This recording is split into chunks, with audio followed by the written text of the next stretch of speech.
மேற்கு ஜெர்மனியின் நேற்று கருப்பு பனி காரணமாக விபத்துகள் அதிகரித்துள்ளதுடன் 3 பேர் உயிரிழந்தனர். வடக்கு ரைன் வெஸ்ட்பாலியாவில் உள்ள A44 நெடுஞ்சாலையில் மாஸ்பர்க் மற்றும் லிஸ்டனாவ் இடையிலான பகுதியில் கருப்பு பனிக்கட்டி படிந்திருந்ததன் காரணமாக பல விபத்துகள் ஏற்பட்டதாக போலீசார் தெரிவித்தனர். இதன் காரணமாக இதுவரை 3 பேர் உயிரிழந்ததாகவும் போலீசார் உறுதிப்படுத்தினர். மேலும் இந்த நிலைமை இரவு நேரத்தில் பல ஓட்டுநர்களுக்கு மிக சவாலானதாக மாறியுள்ளது எனவும் தெரிவிக்கப்பட்டுள்ளது. ஜெர்மனியின் பல பகுதிகள் கருப்பு பனிக்கட்டியால் பாதிக்கப்பட்டுள்ள நிலையில் லாய் செக்சோனியில் அதிக எண்ணிக்கையிலான விபத்துகள் பதிவாகியுள்ளதாக தெரிவிக்கப்படுகிறது. குறிப்பாக ஸ்க்லோபன்பர்க் மற்றும் வெஸ்டா பகுதியில் மட்டும் சுமார் 100 விபத்துகள் பதிவாகியுள்ளன. ஓஸ்னாப்ரோக்கில் நிலைமை மிகவும் ஆபத்தானதாக இருப்பதாக போலீசார் தெரிவித்தனர்.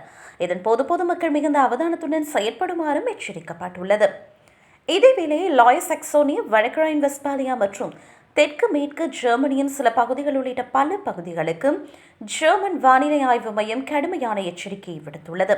இதன் காரணமாக சாலைகள், நடைபாதைகள் மற்றும் சைக்கிள் பாதைகள் மிகவும் வழுக்கும் தன்மை கொண்டதாக இருப்பதால் முடிந்தால் வீட்டிலேயே இருக்குமாறு போலீசார் அறிவுறுத்தியுள்ளனர்.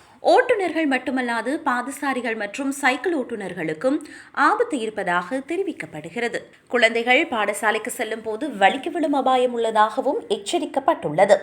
ஆபத்தான வானிலை சூழ்நிலைகளின் காரணமாக பல மாவட்டங்களில் பாடசாலைகள் மூடப்பட்டுள்ளதுடன் பல இடங்களில் ஆன்லைன் வகுப்புகள் நடைபெறுகின்றன. ஜெர்மனியில் இன்றிரவு மீண்டும் உறைபனி மழை பெய்யக்கூடும் என்று வானிலை நிபுணர்கள் எச்சரித்துள்ளனர். இதேவேளை கிழக்கு மற்றும் தென்கிழக்கு ஜெர்மனியில் கடும் குளிரான வானிலை நிலவக்கூடும் என்றும் சில பகுதிகளில் வெப்பநிலை -15 டிகிரி செல்சியஸ் வரை குறையக்கூடும் என்றும் எதிர்பார்க்கப்படுகிறது.